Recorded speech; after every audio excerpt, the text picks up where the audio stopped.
Alrighty, welcome everyone. I'm Teeaboo here to report to you my findings today on day 4 of the seasonal treasure hunt for summer 2019. There were a whole lot of shows that aired today. 5 of them, I believe. Yep, 5 new airing shows to do today, plus JoJo's, and I got through all of them. Good job, me. Just pat myself on the back really quick. Alright, so I'm going to go in the order that I watched these, not necessarily like the order that I care about them, and I'll just give you a quick summary of what they are and what I thought. And then I'll put links in the description to reactions to each and every one of them. To each episode, there was only one show that I didn't get all the way through today, and we'll get to that when we get to that. But I'll go through these in the order that I watched them. So, the first show that I watched today, after JoJo's, was another David production show. I watched Enen no Shobutai, or Fire Force. This is one of the shows that I was most hyped for this season. I've been waiting for it since it came out. It's David Productions. I'm a big fan of JoJo's, as you know, and I like what DP has done with it so far. Plus, this is an adaptation of a manga written by Atsushi Okubo, who wrote Soul Eater, another great series with lots of cool stuff in it, and it's directed by the guy who directed Makaku City Actors, so I was hoping for a bit of style, some cool stuff, and boy, was I blown away, because it was anything but disappointing. This show looks awesome, sounds amazing, and look, episode 1 is a Sakuga fest. That's what you're going to see, that's what you're going to hear. You're going to see it on Sakugaburu, you're going to see people throwing around clips of it. It looks awesome. The fire animation is great. Everything looks good in this show. It looks stellar, and the story seems interesting.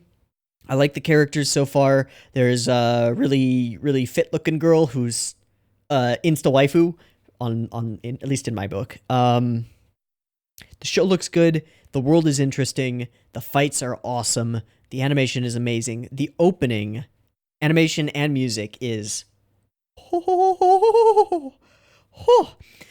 I'm going to guess that you've probably already watched this show. It's part of the major seasonal hype train. If you haven't seen it already, go and watch the first episode. It's great. It's good. I'm going to keep watching it. Cool? Cool. Don't have too much to say about Enen no Shobutai, because everything that I have to say about it is positive. It looks great. It sounds great. It seems great. Everything great. Cool? Cool. Moving on. The next most hyped show that aired today was Dr. Stone, of course. This is a big shonen anime that's been topping charts for Shonen Jump, and it's finally getting an anime adaptation. This adaptation is being done by TMS Entertainment, a studio which runs the gamut of quality, but is usually pretty consistent. And going in, I was kind of expecting, like, this is going to be a standard shonen adaptation moving manga style, and that is exactly what we got. I was neither disappointed nor, like, blown away by this. It was about what I expected. I found the episode itself dragged and felt long and boring, and production wasn't great, and I've seen some art from the manga, some of Boichi's art from the manga, and I think it looks better. Frankly, my take on Dr. Stone is, if you want this interesting story about humanity getting a new chance and using science to defeat nature, against the odds, then read the manga. And I might do the same. But maybe the show will pick up. Maybe it'll get more interesting as we go on. That would be totally fair. This is a first episode. It has to introduce us to a lot of concepts and a lot of the world, and doesn't necessarily have much bearing on what the rest of the main meat of the series is going to be. What are they going to be doing from week to week? What kind of problems are they going to be solving, and how are they going to be solving them? But I can guess at what this is going to look like and what it's going to feel like, and it's okay. Probably a 6 or a 7, but it's pretty average, nothing super special, and I'm probably not going to keep up with it. If I do keep up with this property at all, it'll be through the manga. Okay? Also, the animation is very moving manga, kind of stiff, nothing exceptional at all. Some of the art itself is pretty cool. Like, individual scenes look good, characters look good, but they don't move super well. And I don't see much benefit to watching this over reading the manga unless you are severely turned off by manga or you only watch anime. Okay. Don't hate me for not loving this show. I just don't love it. My opinion. Okay. Next thing that I watched most of, I got about halfway through the first episode of Joshikausei no Mudazukai, or Wasteful Days of High School Girls, which is a show by Passione and directed by Hijiri Sanpei. I didn't care for this at all. Nothing about it reached out and grabbed me. It seems like a pretty straightforward school comedy. It follows a bunch of girls at an all-girls school, one of whom has a dream to be a super popular high school girl who gets all the boys. And that's hard to do at an all-girls school. That's about as far as I got before I just got so bored. The aesthetic is, in my opinion, ugly. It's got this over blown out white light over everything. I don't know if it's a filter or if they've just turned the brightness on everything up, but it looks bland to me. The backgrounds look generic digital backgrounds. Looks like an anime school, and not a very good one. And I didn't find any of the character designs terribly appealing. So really nothing in this show stuck out to me. Also, the pacing of the episode was kind of a drag. So I stopped watching it. And I'm not going to keep watching it. Maybe give it a shot, but it definitely wasn't for me and might not be for you. Maybe it will, maybe it won't, I don't know. The next thing that I watched today was surprising because I expected it to be really dumb, and while it was also something a little bit interesting, and this was Granbelm. Granbelm is, I think, the first anime original series to air this season, which is cool. Always interesting to keep an eye on the anime originals, see what they're doing. This is by Studio Nexus, who has previously and recently done Rakudai Kishi no Cavalry, Wakaba Girl, and Comic Girls, and is directed by Masaharu Watanabe, the director of ReZero and Wakaba Girl. Also episode director on episode 1 of Haruhi, longtime key animator, all that stuff. So going in, I really didn't know what to expect from this thing, but the promo art had a bunch of cute girls on it, so I was like, oh, it looks like cute girls, but it says it's all about magic and stuff, so what are we gonna get?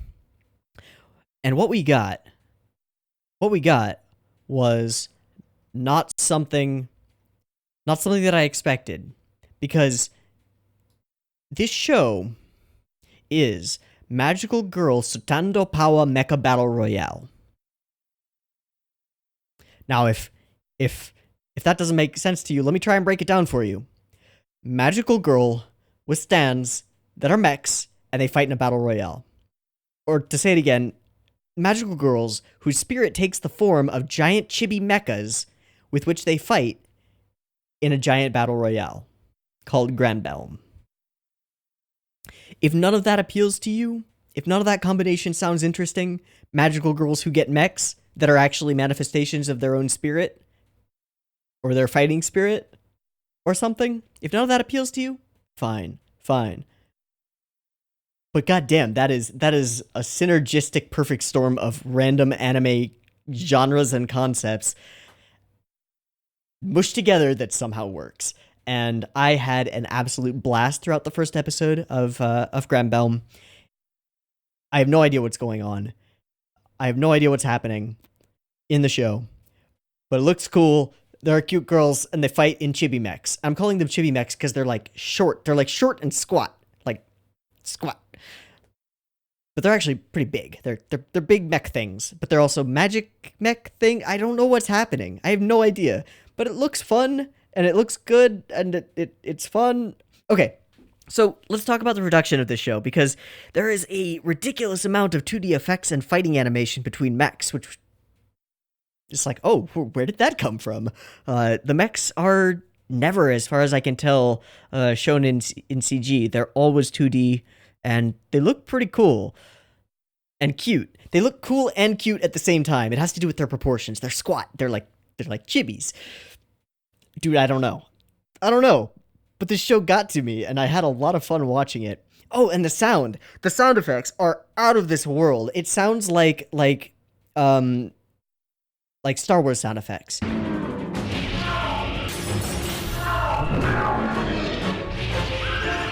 There are multiple portions where it sounds like there are speeder bikes like flying around each other, or pod racers like it's great. It's great. I don't know how I can sell you on this show. Go and watch the first episode and see if you like it. It's not going to be for everyone. That's almost certain. but I really liked it. I think that the girls that we've met so far, and there are a whole bunch more, are really cute. I think that the mechs are also really cute, which is weird. I think that the anime itself is stylish beyond my expectations. It's got style to it and some interesting direction. The writing, I don't know yet.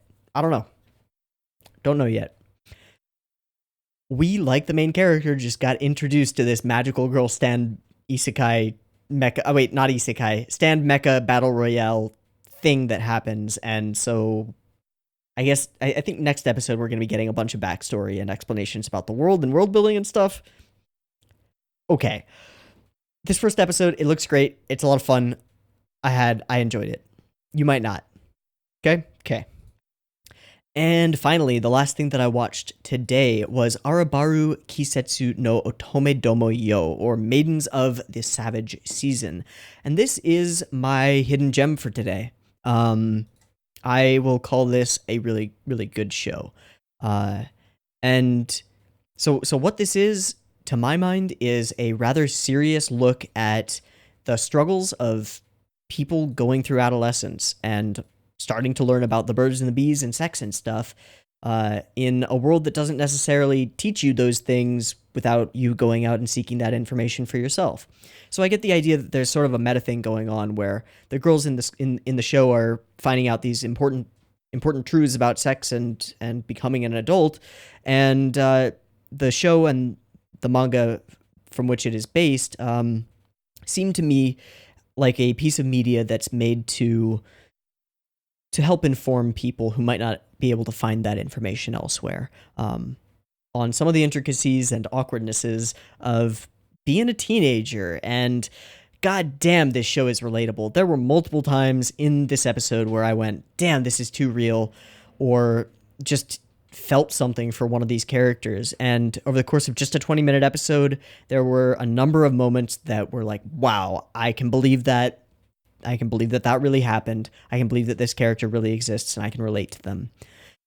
The struggle that these characters are going through is a universal one, and while this show seems to come at this from a female perspective, which I think is important and good because there's a lot less of that in anime and manga, I think that a lot of the concepts that it's going to address with adolescence and sexuality and the awkward stage where you're becoming an adult from being a kid, I figure a lot of those are going to be more universal and things that all of us can get behind and laugh and cry along with. This is a show that's going to make you feel happy and sad and happy sad and potentially ugly sad. The show has the same sort of blown out lighting issue that aesthetic choice. It's not really an issue. It's an aesthetic choice that I don't care for. Has that same aesthetic choice that Joshi Kausei does, but all of the other elements are stronger by a long shot. The character designs are much stronger. The characters themselves are all unique and interesting, and not just archetypes, but varied enough that there's someone in this group of girls who all of us can project onto at least a little bit, at least in some way. And I think that's important. But the show is cute. It's well produced. It's straightforward. There were a couple of nice laugh out loud moments. There were a couple of really hard hitting feelsy moments, even in this first episode, and a whole lot of damn, that is real shit. Been there or experienced something like that, or have known someone who has.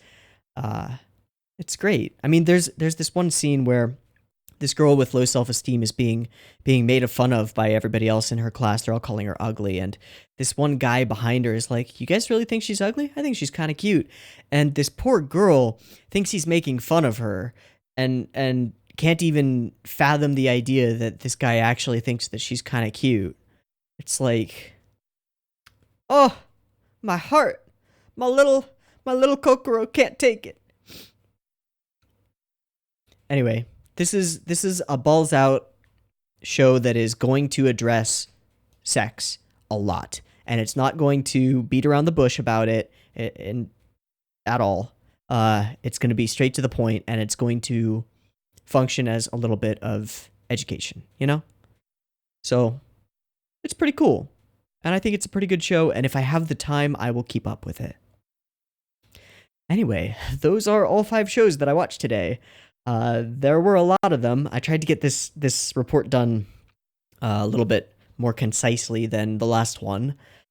But 5 shows of the day. Of them, I thought that Enin no Shobutai, Grenbelm, and Arubaru Kisetsu no Otome-domo are worth looking at, or and potentially worth keeping up with.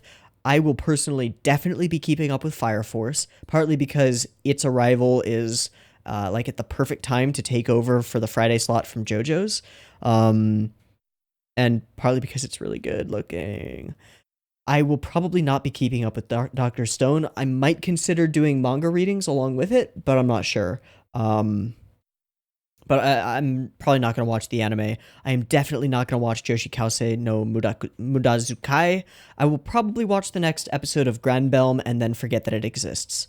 As much as I've said that I'm really interested in this show, I don't know. It's a lot of fun. It's a lot of fun, and I will watch next episode. If next episode is good, I might stick with it, period.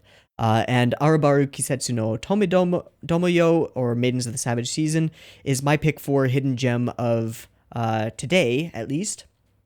A really, really straightforward, not straightforward, that's not what I mean. It doesn't beat around the bush. It knows exactly what it is, and it's gonna do it, and it's gonna do it well, and it looks good, and it sounds good. Arubaru, girls in high school coming to terms with their blooming sexuality, you know? Something that a lot of us have gone through, and maybe some of you are still going through, but something that's definitely a universal human experience that we can all relate to. So, let me know what you're watching. I'm gonna guess that a bunch of people are gonna be pissed at me for not wanting to watch more Dr. Stone, but we'll see. I don't think it's good enough to warrant my time. But those are the 5 shows that aired today. I hope you enjoyed at least some of them, and I'll catch you tomorrow in whatever's airing tomorrow. All of it. Yay, why did I do this to myself? Alright. Well, me Teeaboo, these 5 shows, go and watch. Links in the description to reactions if you want those. Cool? Cool. Peace.